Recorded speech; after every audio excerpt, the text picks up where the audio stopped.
ये 10 लक्षण भगवत प्राप्ति करने वाले उपासक के हृदय में जागृत हो जाते हैं। बहुत ध्यान से सुनना। ये 10 लक्षण जब प्रकट होने लगे तो जान लेना कि अब हमारा परम सौभाग्य उदय होने जा रहा है। बस हम भगवत साक्षात्कार के नजदीक हैं। जब तक इन 10 लक्षणों में कमी दिखाई दे तो संभालो इन 10 लक्षणों को अपने जीवन में पक्का। इन 10 का पूर्ण होना मतलब भगवत साक्षात्कार होना। धृति क्षमा दमोस्तेयम शौचमिंद्री निग्रह धीर विद्या सत्यम क्रोधो दशकम धर्म लक्षणम। धृति सबसे पहला है। धृति किसी भी प्रकार का संकट, अपमान, विपरीतता, प्रतिकूलता, दुख आ जाए,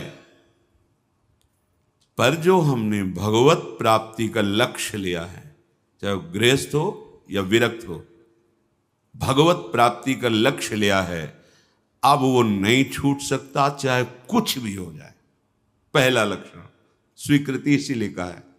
बहुत जोर की बात है। खुली वस्तु रखी है, बिगड़ी जन्म अनेक की अब वहीं सुधरे आज हो ही राम को। यह स्वीकृति बहुत बड़ी बात है। अपने लोग देहाभिमानी हैं तो क्रियाओं पर संतोष करते हैं, क्रियाओं पर विश्वास कर लेते हैं कि मैं ये कर रहा हूं, इसके फलस्वरूप ऐसा मिलेगा। लेकिन उस सब करने का फल होता है होना, और वो सत्संग से प्राप्त हो जाता है एक क्षण में। इसीलिए स्वर्ग सुख, मोक्ष सुख, फिर मर्त्यलोक के सुख की बात क्या, सत्संग के समान नहीं रखा गया। तात स्वर्ग अपवर्ग सुख धरी तुला एक अंग, तूलन ताहि सकल मिली जो सुख लव सत्संग। स्वीकृति बहुत जोर की बात है। पहला है धृति। धृति माने किसी भी प्रकार का कोई भी अपमान, तिरस्कार, निंदा, परिस्थिति, विपरीतता आपके मार्ग में आवे पर आपकी स्वीकृति पे अंतर नहीं होना चाहिए। इसे धृति कहते हैं। धृति ये बहुत आवश्यक है भगवत मार्ग के पथिक को।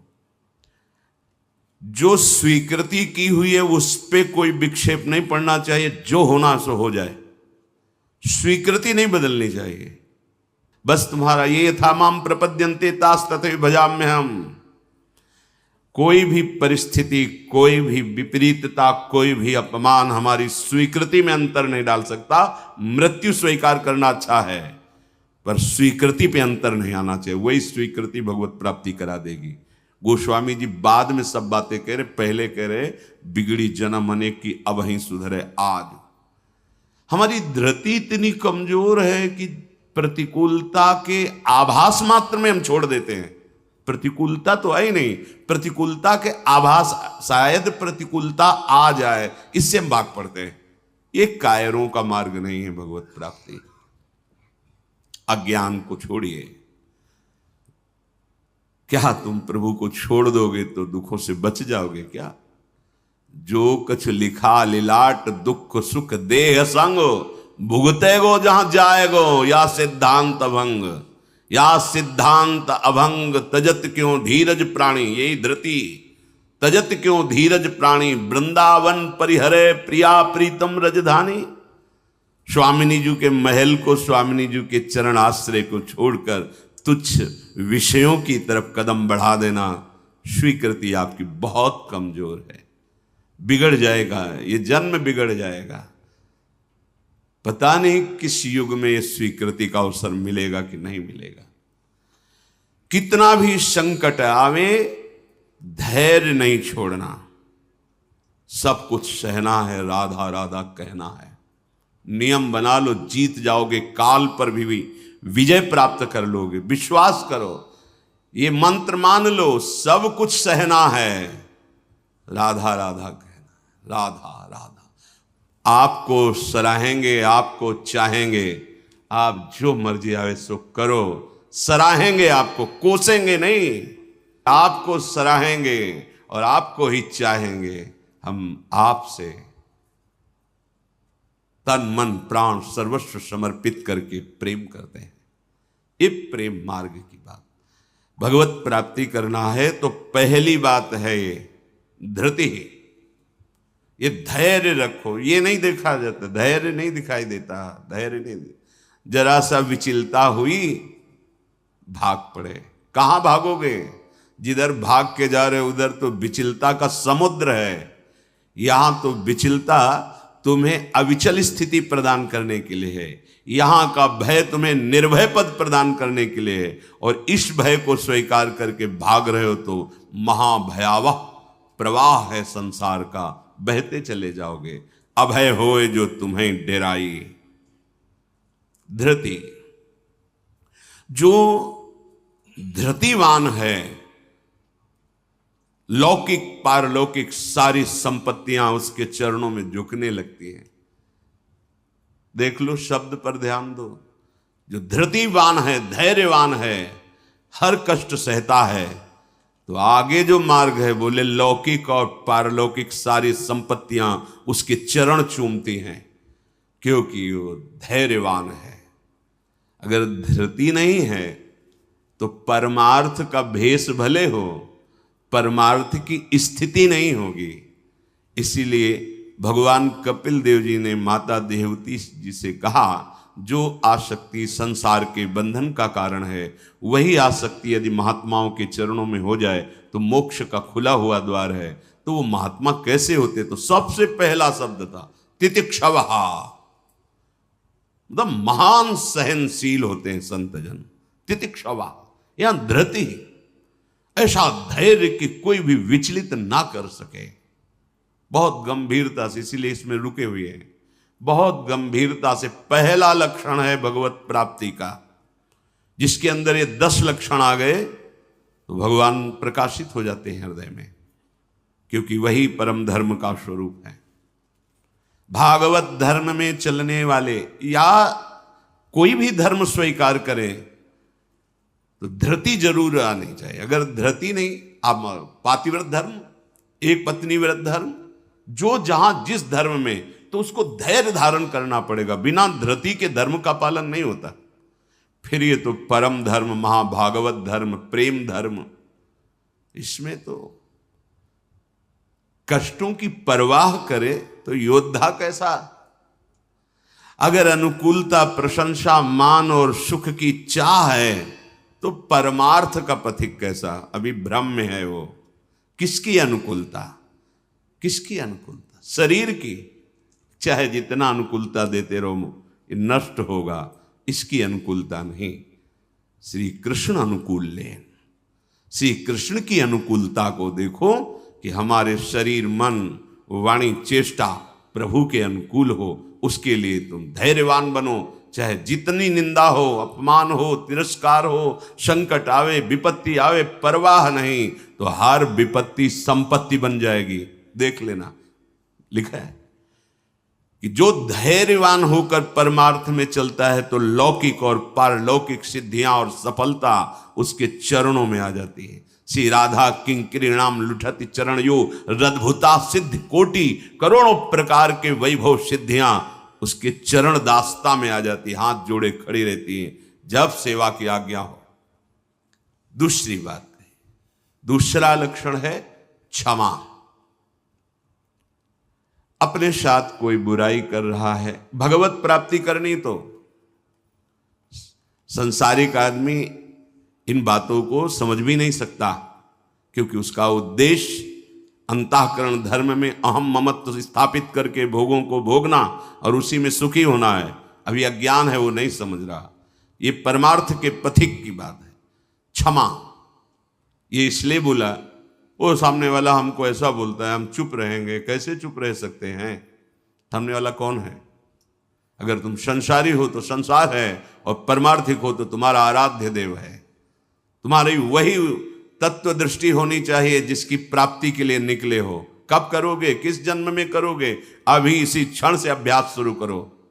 क्षमा, अपने साथ बुराई करने वाले को दंड देने या दिलाने की पूरी शक्ति होने पर भी, दंड देने या दिलाने की आज्ञा करते ही विध्वंस मच जाएगा, ऐसा होने पर भी ना तो शरीर से दंड दे, ना वचन से दंड दे, ना किसी से प्रेरित करके दंड। हम तो नहीं करेंगे, पर तुम देखो, तुम हमारे शिष्य हो, हम तो सह गए, तुम्हें नहीं सहना चाहिए, जाओ। तो बात एक ही हो गई, बात एक ही हो गई। आप उसको दंड देना चाहते तो आपके अंदर क्षमा बल नहीं है। करत जे अनशहन निंदक तिनहु पे अनुग्रह। ना इस लोक में तुम्हें दंड मिलेगा और ना परलोक में दंड मिलेगा। मेरे अपमान, मेरे निरादर, मेरी निंदा, मेरे तिरस्कार का तुम्हें कहीं दंड ना मिले। तुम्हारी बुद्धि शुद्ध हो, स्वस्थ रहो और भगवान प्रसन्न हो।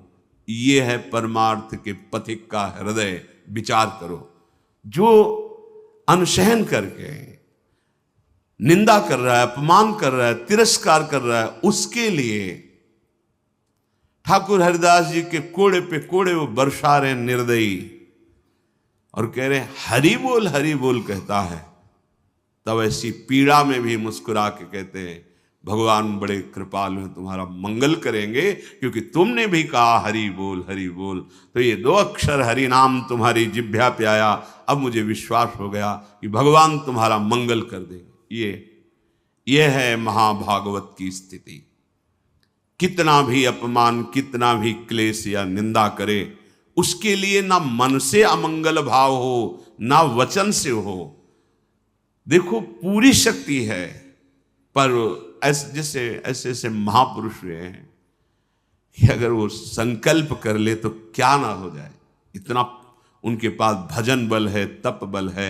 साधारण आदमी उनका अपमान करके पीट के चला जाता, वो बताते भी नहीं कि किसने पीटा है, कभी नहीं। वो कभी लौट कर भी नहीं देखते किसने ऐसा क्यों किया है। क्यों?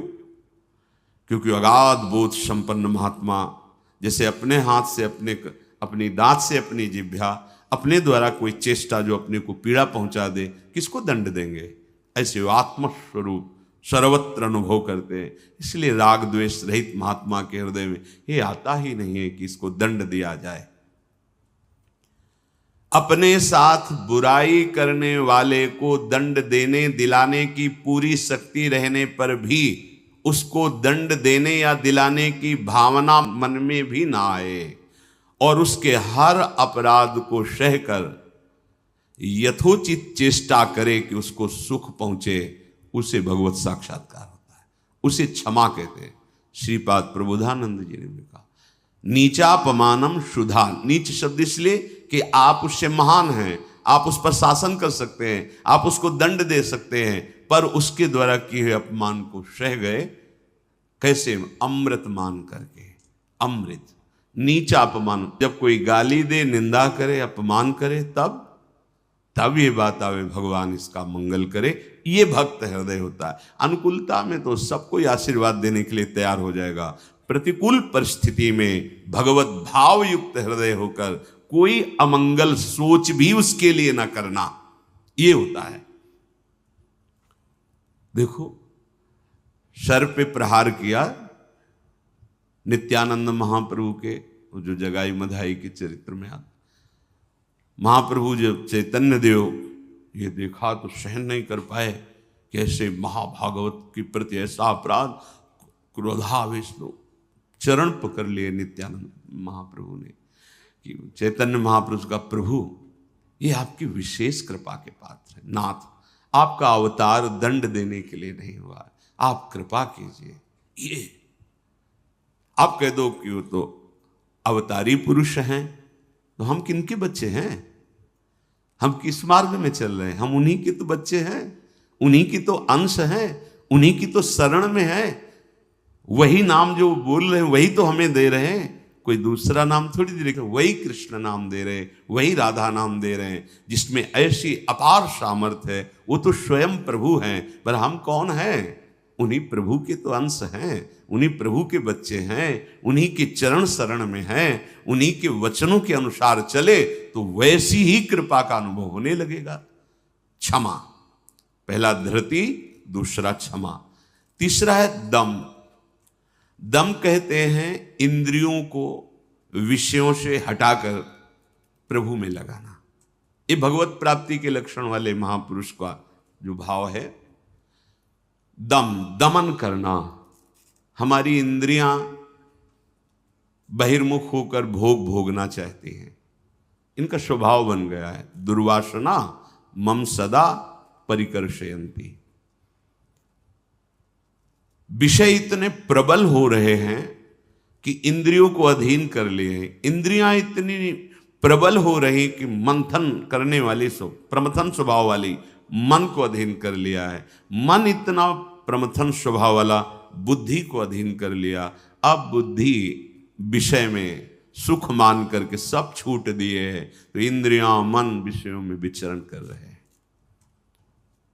जो भगवत प्राप्ति करने की लालसा वाला उपासक है, वो दम रूपी सद्गुण से युक्त होता है।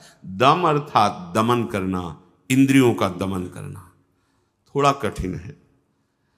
कामः संजायते क्रोधा, क्रोधा स्मृति विभ्रमा। जब हमारी कामना बन जाती है कि ये मैं भोग भोगूं और उसमें बाधा पड़ती तो क्रोध आ जाता है। बस ये कामना संकल्प न बनने पावे तो बहुत जल्दी निवृत्त हो जाएंगे। संकल्प बनने का समय हम देते हैं। जब कोई भी इंद्री का विषय आकर्षित होता है तो मन उसको विस्तार से सुख का, भोगा हुआ सुख या सुना हुआ या दृश्य में आया हुआ भोगने की लालसा, और आप अपने भगवत विस्मरण कर दिए और उसमें तन्मय हुए, संकल्प बना, गड़बड़ हो गया। अब परमार्थ से भ्रष्ट कर देगा। आज नहीं तो कल, क्रिया बने ना बने, भ्रष्ट कर देगा। संकल्प ही न बनने पाए। संकल्प बनने की छूट कब देते हैं? जिस समय हम ये भूल जाते हैं कि हमारा लक्ष्य भगवत प्राप्ति है। हम भोगों में सुख बुद्धि करके भगवान से विमुख वृत्ति के द्वारा संकल्प बना लेते हैं धैर्य से। जब हमको ये पता है कि इन भोगों में सुख नहीं, सुख तो सुख सिंधु प्रभु के नाम रूप में है, तो संकल्प कैसे बन गया? भगवत विमुखता के कारण संकल्प। वो क्षण भगवत विमुख हुआ, वो समय भगवत विमुख में जा रहा है, इसलिए आपका संकल्प बन रहा है। अगर नाम जप कर रहे हैं आप और आपका लक्ष्य है कि मुझे प्रभु के चरणारविंद की प्राप्ति करनी, तो आप इंद्रियों का दमन स्वाभाविक कर लेंगे।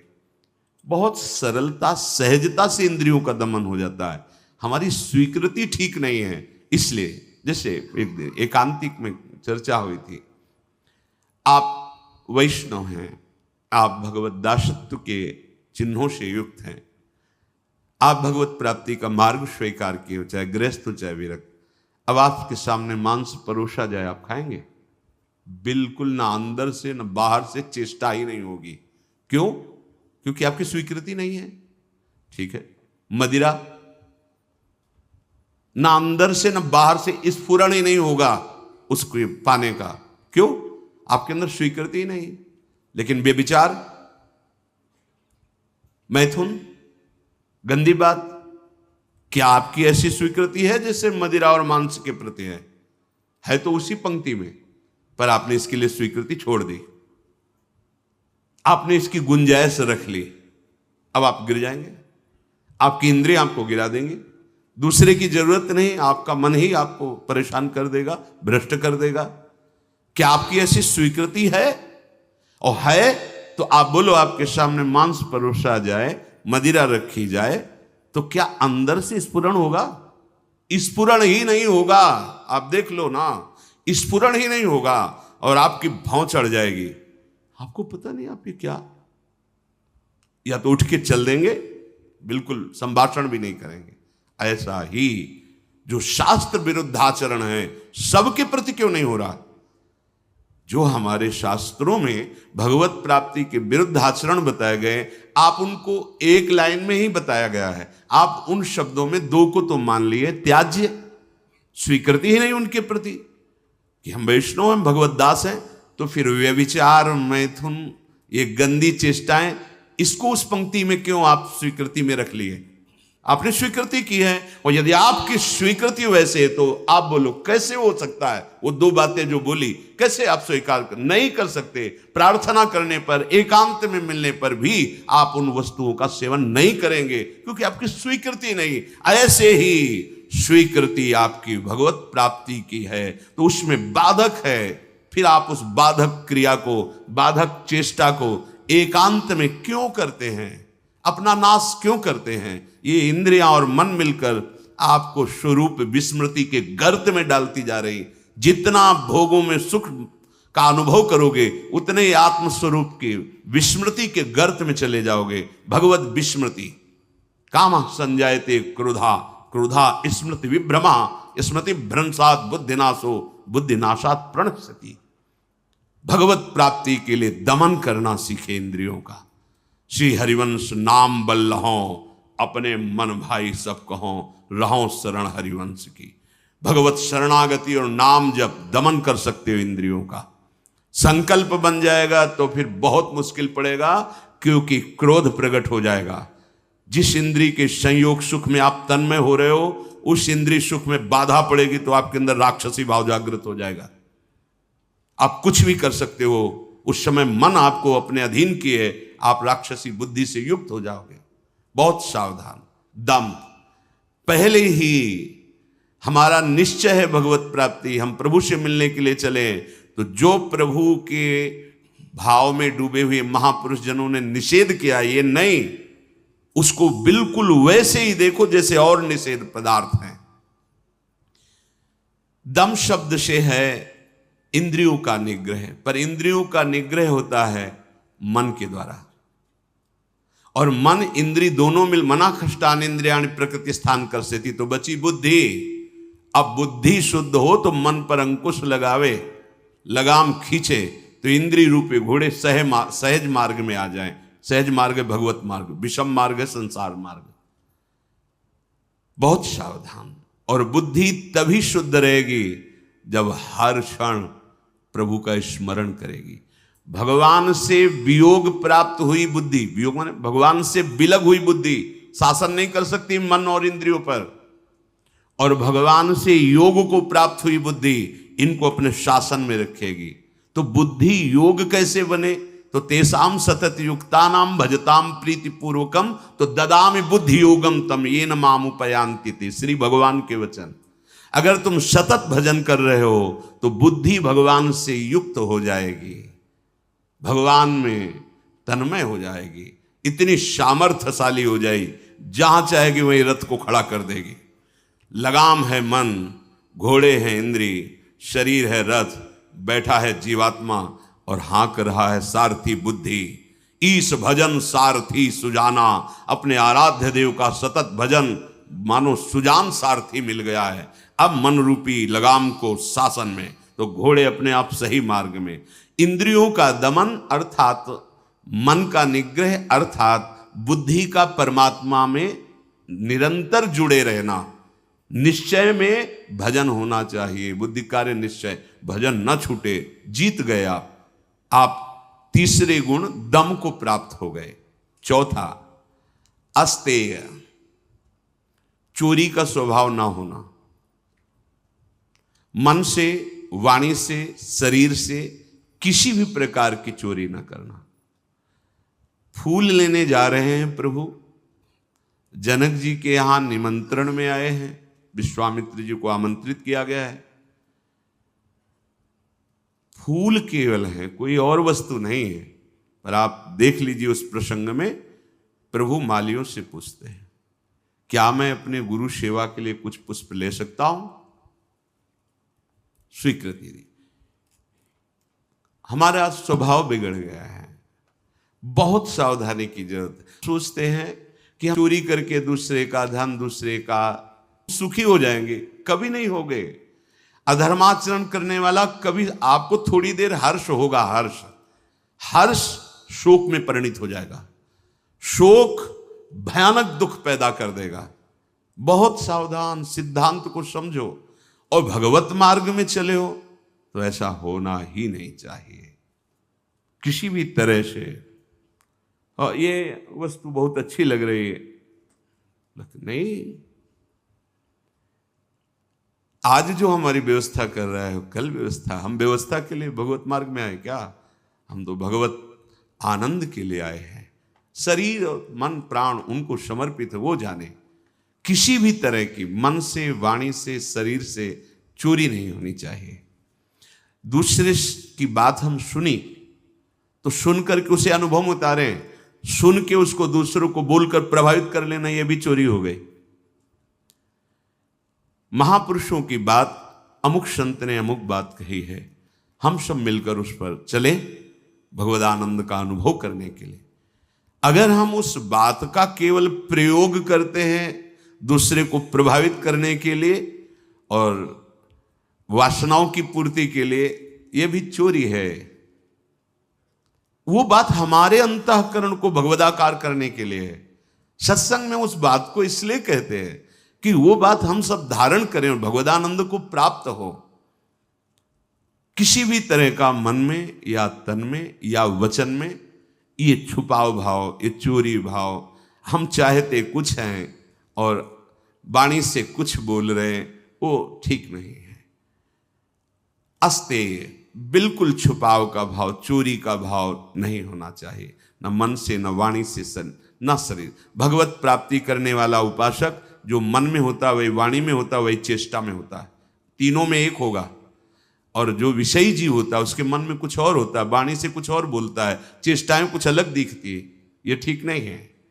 जो मन में एक, वचन में एक, आचरण में वही, तीनों का मिलान कर लो, वही होता है अस्तेय। पहला था धृति, दूसरा क्षमा, तीसरा दम, चौथा अस्तेय, पांचवा है शौच। शौच कहते हैं पवित्रता को। उपासक को बाहर और भीतर दोनों से पवित्र होना चाहिए। अब सुंदरता बढ़ रही है लेप आदि से, वैसे पवित्रता नष्ट हो रही है, पवित्रता नहीं मिलेगी। शौचाचार का ज्ञान ही नहीं है, पशुता बढ़ रही है, पशुता। वही जूते पहन करके लघु शंका गए हैं, अवसर लगा तो उसी में शौच हुआ है, और वही जूते पहन करके भोजन पा रहे हैं, तो बुद्धि क्या हुई? पशुता आ गई, राक्षसीपना आ गया। आहार के समय पूज्य भाई जी महाराज और ग्रंथों में और बड़े संतों से बहुत पवित्र विचार होने चाहिए उस समय। खास करके आहार के समय तो आपको बहुत सावधान रहना है, क्योंकि जैसे भाव में आहार पा रहे हो उसी का वो बढ़ावा कर देगा। पवित्र आहार, पवित्र चिंतन करते हुए, इसलिए पहले भगवद अर्पित किया जाता है, एक एक कवल नाम जप करते हुए। बहुत सुंदर 24 घंटे उसका देखना प्रभाव बहुत सुंदर पड़ेगा। बाहर आपका शरीर पवित्र होना, उसके लिए दिनचर्याएं हैं, पवित्रता का निर्वाह, बहुत सावधानी। वो अब देखो ऐसे लोगों के आचरणों का अनुकरण किया जाता है जो शौच होकर जल ही नहीं लेते। वैसे ना क्या कहते हैं उसे? हाँ, टिश्यू पेपर। वाह आचरण बिगड़ते हुए पशुता में बदल गए। जैसे पशु ने सोच के चल दिए। अरे भाई, मनुष्य शरीर मिला है पवित्र, मतलब बुद्धि काम नहीं कर, उसे बड़ा माना जाता है। सोच होकर के पवित्रता ना करना बड़े आदमी हैं। वाह, आचरण पवित्रता है ही नहीं। कैसे तुम भगवत चिंतन अखंड कर लोगे? कैसे तुम्हारे सदविचार आवेंगे? बाहरी और भीतरी दोनों पवित्रता चाहिए। बाहरी पवित्रता ये जल से, मिट्टी आदि, रजा। देखो, चाहे जितना आप साबुन लगाओ हाथ में, बाद में थोड़ी रज का प्रयोग जरूर करो। रज से पवित्र माना, जिससे वो इतनी बड़ी बोतल में क्या आता है, डिटॉल वाला, वो नहीं होता, उससे हाँ जो हैंड वॉश जो भी ऐसे ऐसे धो लिए, माना ठीक, अच्छा है, पर रज का प्रयोग जरूर करें। थोड़ी रज लेकर हाथ, बिना रज से आप पवित्र नहीं माने जाएंगे। आप जैसे साबुन वगैरह तो करो, हम कहते करो, पर इससे आप रज का प्रयोग जरूर, एक बार ही सही, पर ऐसे रज आएगी तो नाली जाम हो जाएगी, और ऐसा नहीं, हम करें थोड़ी तो प्रयोग करो रज का। नहीं, वो नाली तो खुल भी सकती है, इधर बुद्धि की नाली जाम हो गई तो और गड़बड़ हो जाएगा, नहीं हो जाएगा, जन्म जन्मांतर बिगाड़ती चली जाएगी। अब कैसे समझाएं, मतलब बड़ा समय विचित्र आ रहा है। लघु शंका में बैठना है तो जो सोच की सीट उसी पे बैठना है, किए लघु शंका और निकले उछल दिए। अरे पूरे अपवित्र हो गए, उस पे बैठने के लिए उतना ही वस्त्र धारण करो जितना तुम्हें धोना हो, तभी आप भगवत मार्ग में चलने, तभी आप चल सकते हैं। बुद्धि काम नहीं करेगी। अब जरा सा भी कुछ भी मुख में जाता है तो हमें कई बार समझाना होता है, श्री जी का प्रसाद है, प्रसाद, तब मन मंत्र की तरफ बढ़ता नहीं, एकदम घबरा के मुख में कुछ गया जूठा हुआ तो उसे समझाना पड़ता है, चरणामृत है, श्री जी का प्रसाद है।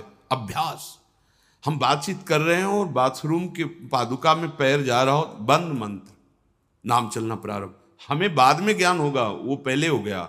अभ्यास। अगर आपको कई बार शौच लगते हैं, आप बाथरूम तो बंद ही होते हैं, उचित वस्त्र धारण कर लो, या जैसा हाथ धो लिए, यहाँ से हाथ धो लिए, कुल्ला कर लिए, और ये जो छिद्र है इनमें जल लगा लिया, कमर से स्नान, चाहे जितनी बार, इतना तो करना है। 2 बार तो सर्वांग आप कर लीजिए, बीमार हैं ऐसा है तो ऐसे कर लीजिए। अगर आप ऐसे पवित्र नहीं रहेंगे तो मंत्र नहीं चलेगा, भजन नहीं होगा। आप खुद देख लीजिए, बाहरी पवित्रता और आंतरिक पवित्रता, छल कपट ये सब अंदर ना रखते हुए नाम जब चल रहा है, अंदर पवित्र हो जाएंगे। तो जल, मिट्टी और यथा योग्य जो गुरुजन आदेश करते हैं वैसी दिनचर्या से ये बाह्य शरीर की शुद्धि होती है। राग, द्वेष, दंभ, कपट, वैर, अभिमान, इन विकारों का नाश होने पर अंतःकरण स्वच्छ होता है। ये विकार सब नष्ट हो जाएंगे। सत्संग सुनते रहिए, नाम जप करते रहिए। तो ये शौच अर्थात पवित्रता, बाहरी और भीतरी दोनों आवश्यक है। प्रसाद के सिवा मुख में अगर कुछ भी है, जैसे आप राधा वल्लभ जी गए, किनका मंत्र चलाओ, जल, वो चरणामृत, तो आचमन, जल लेके आचमन करने की जरूरत नहीं। अन्यथा आप जैसे फिर तो अच्छे से कुल्ला करो, आचमन करो, फिर आप मंत्र जप करो, हर समय पवित्र। लघु शंका पहले बराबर कमंडल में जल रखते थे, अब तो कहीं जाना आना ही नहीं तो कमंडल पास रहेगा, उसमें छोटा सा गिलास। अपनी दिनचर्या में आप भगवत प्राप्ति के मार्ग में चले हैं और आप ऐसे ही मन मानी, ऐसा नहीं। हम गुरुजनों को, बड़े महापुरुषों को देखा, पवित्रता का निर्वाह, पवित्रता का निर्वाह नहीं तो फिर सेवा या सुमिरन दोनों में विक्षेप पड़ने लगेगा। मनमानी आचरण मत कीजिए। आपका वस्त्र पवित्र होना चाहिए, पानी से निकाल लीजिए, पवित्र होने। ऐसे मनमानी आचरण करोगे तो भजन में रुचि नहीं होगी। ये भगवत प्राप्ति जिसको होनी उसके लक्षण बताए जा रहे हैं। वो बाहर और भीतर से बहुत पवित्र रहता है। हम किसी को छूने की चेष्टा न करें। कोई छू रहा है हमें, उसमें कोई दोष, हम जा रहे हैं ऐसे छू गया कोई बात, हम किसी को बहुत सावधान। हमारे अंदर मंत्र चल रहा है, हमारे अंदर भजन चल रहा है। अब वो उसकी दिनचर्या क्या है, वो कैसे पवित्रता का निर्वाह करता है। तो अगर वो हमसे ऐसे धक्का लगे तो हम उस अपने को नहीं मान, हम अपनी तरफ से चेष्टा नहीं करते। बिल्कुल भगवत मार्ग में जो भगवत प्राप्ति के लिए बहुत सावधानी की, पवित्रता की आवश्यकता है। फिर है छठा,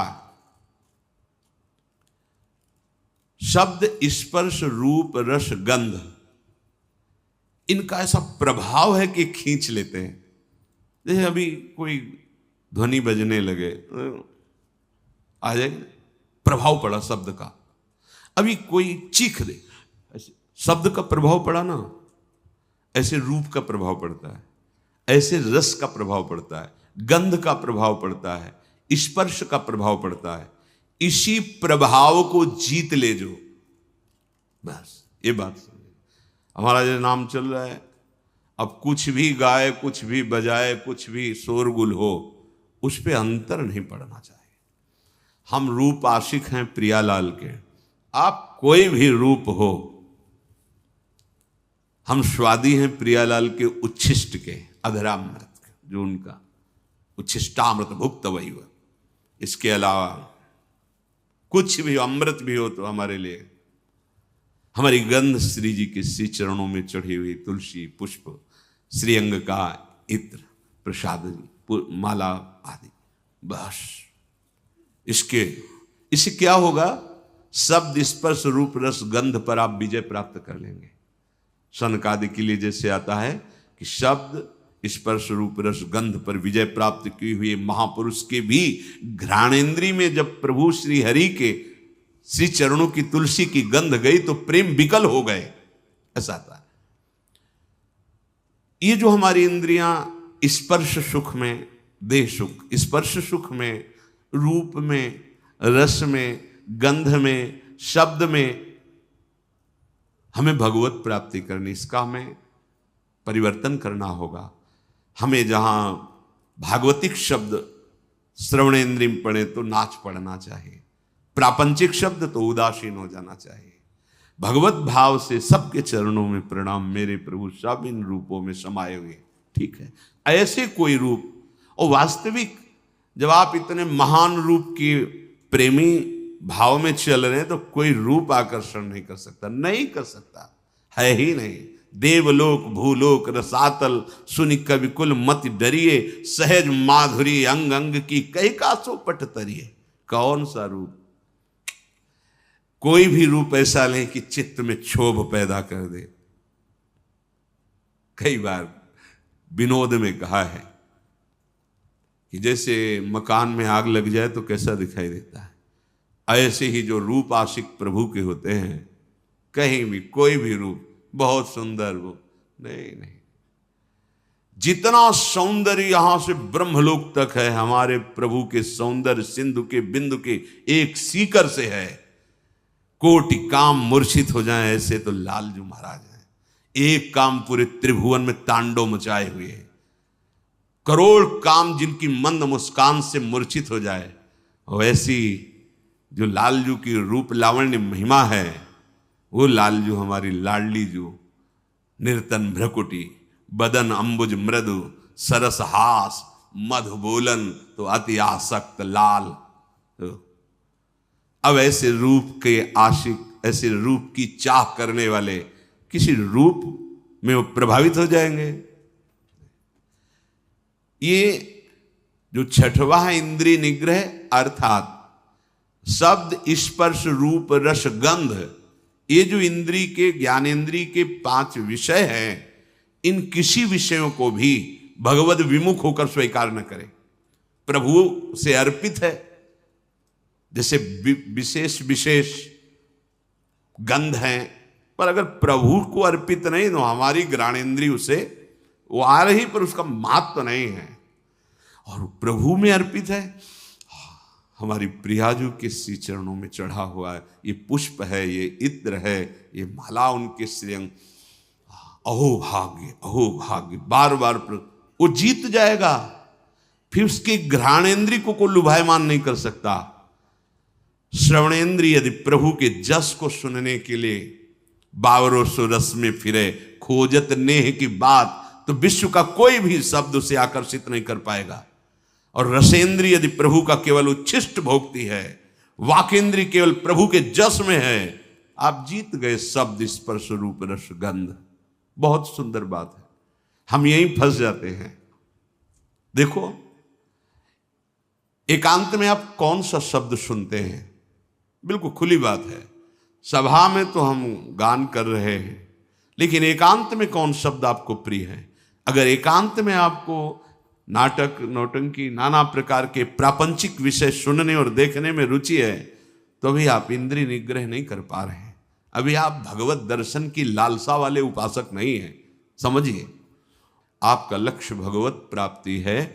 आप अपने मन को समेट कर इंद्रियों सहित भगवान के चरणों में समर्पित करने की तैयारी कर लिए, आप कुछ नहीं। अब तो विश्वम्भर भगवान को समर्पित कर दो, पूरा विश्व वो देखे, आप उनको देखो, आप उनके चरणों का चिंतन करो। ये जो भगवत प्राप्ति के लक्षण की बात है, ये जन साधारण नहीं समझ सकते, इसलिए सावधान करके कह रहे हैं। आपका लक्ष्य बन गया भगवत प्राप्ति, तो आप ऐसे शब्द ना सुने जो आपके मन को खींच ले, ऐसे रूप को न देखें जो रूप राशि के दर्शन के लिए हृदय लालायित करना चाहते हैं हमारे मन को, हमारी इंद्रियों। ऐसा कोई रस, ऐसे कोई घ्राणेन्द्रिय का विषय, ऐसा कोई स्पर्श जो आपको भ्रष्ट कर दे अपने मार्ग से, सावधान। पर जो भगवत प्राप्ति की लालसा वाला होता है, वो शब्द स्पर्श रूप रस गंध इस पर विजय प्राप्त किए होता है या विजय प्राप्त करना चाहता है। सातवां धी है। धी अर्थात बुद्धि। आपका आहार सात्विक होगा, संग सात्विक होगा, शास्त्र सात्विक होंगे, वार्ता सात्विक होगी, तो आपकी बुद्धि भी सात्विक हो जाएगी। जो रोज सत्संग सुनता है, सत शास्त्रों का अध्ययन करता है और प्रभु का नाम जप करता है और विचारवान है, विचारवान, वो बुद्धि भगवत प्राप्ति की योग्य हो जाती है। ध्यान दीजिए, जो रोज सत्संग सुनता है, सत शास्त्रों का स्वाध्याय करता है, भगवत भजन अर्थात नाम जप करता है और विचारवान है, कोई भी चेष्टा, कोई भी क्रिया बिना विचारे नहीं, विचार बिना विचारे जे करें चे पाछे पछताएं। हमें विचार करना है। ये जो हम सोच रहे हैं, जो हम करने जा रहे हैं, शास्त्र सम्मत है? नहीं, तो फिर नहीं। जिसमें निरंतर प्रभु में मन लगाने के सहयोग हो, ऐसा बुद्धि निश्चय करने वाली, वो भगवत प्राप्ति की योग्य हो जाती है। हमें वही सुनना है, वही देखना है, वही बोलना है, वही चेष्टा करनी, जिससे हमारा भजन बढ़े, भजन सुरक्षित रहे, भजन पच जाए। ये सारा क्षेत्र बुद्धि का है। बुद्धि में विवेक है, वो बढ़ाएगी भजन, बचाएगी और पचा लेगी। जैसे भजन का भी अपच होता है, मैं इतना इतना, तो आगे दिखाएगी, देखो वो महापुरुष इतना भजन, इतने दैन्य, धिक्कार है हमारे जीवन को, अभी उतना तो है नहीं, अहम ऊपर से आ रहा है, वो दबाती रहेगी, तो भजन पचता रहेगा। कौन सी बुद्धि? जो रोज सत्संग सुनती है, शास्त्र स्वाध्याय, नाम जप और विचारवान है, ऐसी बुद्धि भगवत प्राप्ति की योग्य हो, अर्थात निश्चय। अगर बुद्धि विषयों में लगी हुई है, धन संपत्ति मान को श्रेष्ठ मानती है, तो ये निश्चय ही नहीं कर पाएगी कि परमात्मा प्राप्ति करना है। भोगेश्वर प्रसक्ता नाम तया प्रहत चेतसाम व्यवसायत्मिका बुद्धि समाधौ न विधीयते। आठवां है विद्या। जैसे प्रश्न आता है कि जब भजन मार्ग में चलना है तो पढ़ना लिखना सब व्यर्थ ही है, क्यों पढ़े लिखे? क्योंकि आजकल ऐसी विद्या पढ़ाई जाती है, ऐसी पढ़ाई जाती है। हम उस विषय पे नहीं जाते, हम ये जाते हैं कि यदि आपको अक्षर मात्रा इनका सब ज्ञान नहीं है, तो आपको हो सकता है कि सत्संग सबके सौभाग्य में तो नहीं है ना, तो आप ऐसे गीता पुरुष या बहुत जगह से महापुरुषों की वाणियां हैं, अगर आपको अक्षर मात्रा का ज्ञान नहीं तो आप कैसे पढ़ पाएंगे? अगर आपको ये लौकिक विद्या जो काखा गगा है, इसमें ब्रह्म विराजमान है। कई बार ये वार्ता हुई कि जैसे भगवान कण कण में विराजमान है, ऐसे हर अक्षर में विराजमान है। आ ब्रह्म का स्वरूप माना गया है। का, खा, गा, घा, आ निकलता है ना, ज्ञा तक निकलता है। आप जो विद्या पढ़ रहे हैं साक्षात ब्रह्म स्वरूप है। जो आप जानकारी ले रहे हैं, उस सृष्टि की जो ले रहे हैं, वो ब्रह्म स्वरूप है। उसे आप भजन से अलग मत मानिए, ध्यान देकर पढ़िए। हाँ, अब पढ़ लिख करके उद्दंडता करना, कपट करना, हिंसा करना, चोरी करना, तो होगा कि क्या हुआ तुम्हारी पढ़ाई से? आप विद्या से, जैसे विद्या विनयम ददाति, विनम्र होता है, गंभीर होता है, बुद्धि उसकी निर्णायक होती है, प्रवीण होती है। पर यदि भ्रष्ट आचरण करोगे तो वही विद्या अविद्या का रूप धारण कर लेगी। तो विद्या निषेध नहीं है, अविद्या निषेध है। आप खूब अच्छे से पढ़िए, आप खूब पदाधिकारी बनिए, समाज की सेवा करिए, आप जानकारी लीजिए, ये जगत भगवत स्वरूप है। अगर आप अभी से प्रमाद कर लिए तो भजन में स्थिति है नहीं।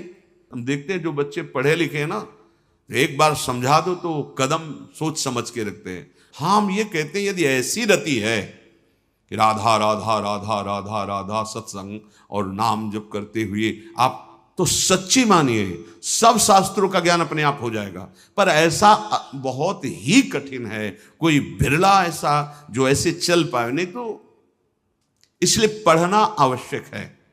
विद्या, जब आपके अंदर अक्षर मात्राओं का ज्ञान होता है, उसमें विषय भी रखे जाते हैं। आप संस्कृत पढ़ सकते हैं, आप ये पढ़ सकते हैं, आप ये अलग अलग विषय रखे जाते हैं। जैसे अपने जब पढ़ रहे थे तो एक विज्ञान का विषय था और एक आर्ट का विषय था, कॉमर्स का विषय था, नहीं, अलग अलग, कि आप संस्कृत ले सकते हो, आप अंग्रेजी ले सकते, ऐसे कई विद्या। अगर हमको अक्षर मात्रा और ठीक ज्ञान है तो हम वेद का स्वाध्याय कर सकते हैं, आगे हम संस्कृत पढ़ें, हम अपने शास्त्रों को पढ़ सकते हैं। अब ऐसा क्या कि शास्त्र तो आते नहीं, भजन में रुचि नहीं, तो आपके अंदर ज्ञान स्फुरित कैसे होगा?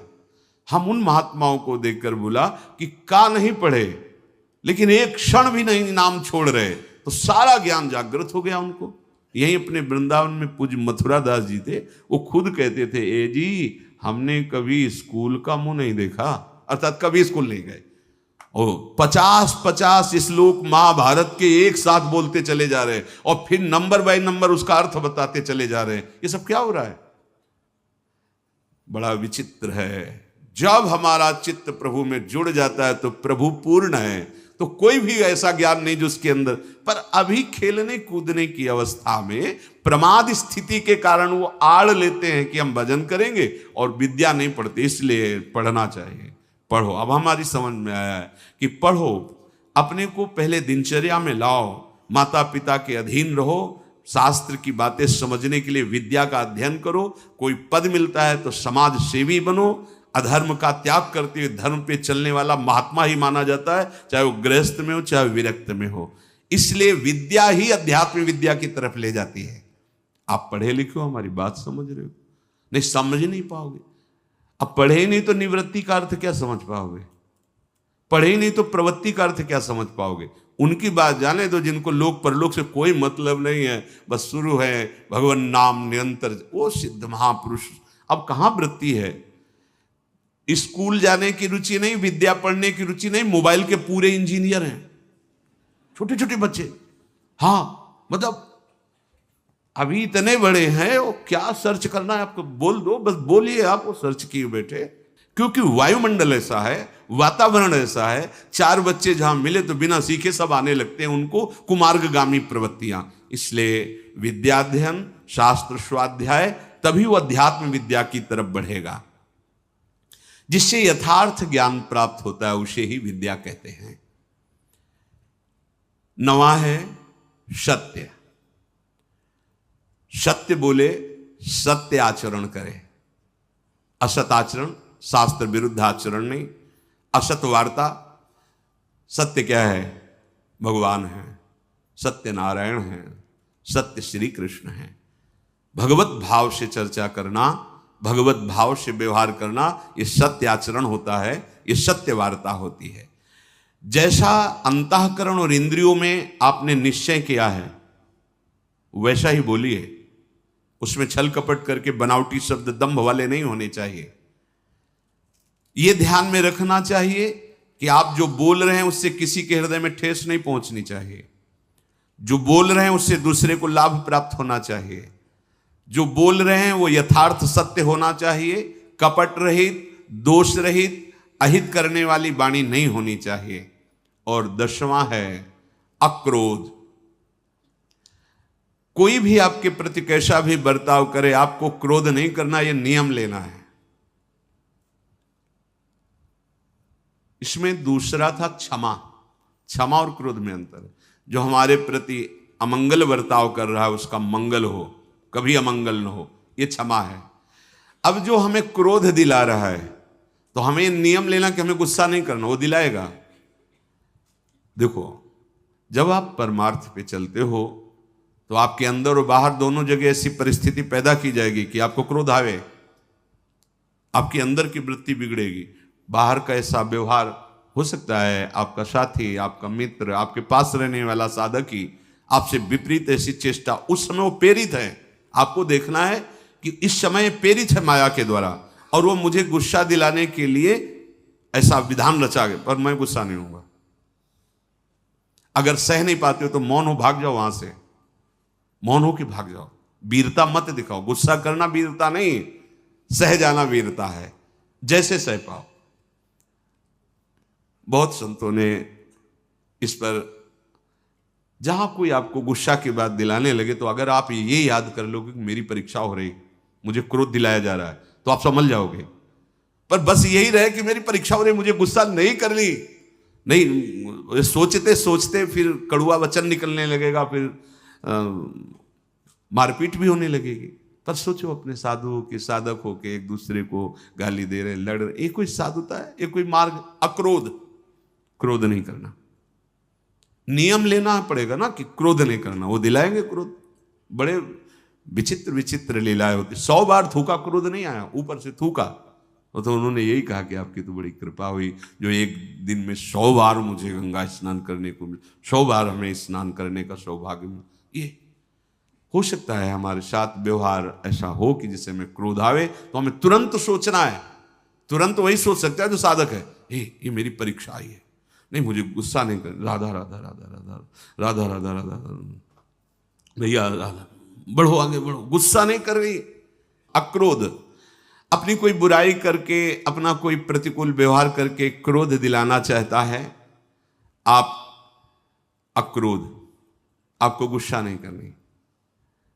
क्षमा में और अक्रोध में अंतर है।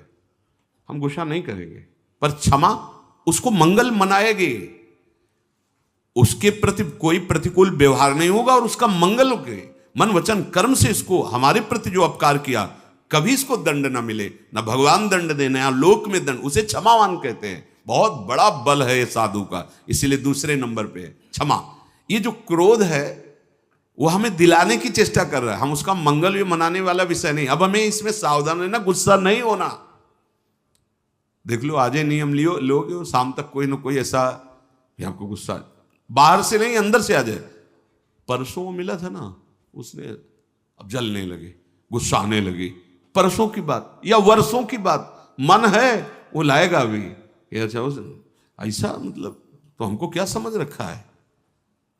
भगवान मतलब वो मना, गुस्सा रही ना, देखो इतना तो विलंब न करो, तो दंड दो जिसे 4 लोग देखे ना कि वैष्णव अपराध का क्या मतलब होता है। कहां गए? उसी समय अंदर वाली वृत्ति करो, नहीं मुझे गुस्सा नहीं होना, मुझे किसी का मंगल नहीं मनाना, क्योंकि मुझे भगवत प्राप्ति करनी। क्षमा और अक्रोध दोनों में भेद यही है। जो कुछ होता है मन में या बाहरी व्यवहार में, हमको उसे सहना है, क्रोध नहीं करना है। ये जो 10 प्रकार के लक्षण बताए गए, उपासक सावधानी पूर्वक इनको धारण करे। अगर ये लक्षण है तो भगवत प्राप्ति निश्चित है। पुनः पहला है धृति, अर्थात हम ऐसी स्वीकृति में रहें कि कोई भी परिस्थिति हमारी स्वीकृति को न नष्ट कर पावे। हमारा लक्ष्य है निरंतर भजन, हमारी स्वीकृति ऐसी जन्म में भगवत प्राप्ति। दूसरा क्षमा, कोई कितना भी हमारे साथ व्यवहार, हम अंदर से उसका अमंगल नहीं होने, तो आप कहोगे ऐसा कैसे? वहां भगवान बैठे, सच्ची मानना। आपको लगता है वो तो अमंगल करता चला जाएगा, नहीं, तुम्हारी क्षमा सांप से भी बढ़कर उसको शासित करेगी।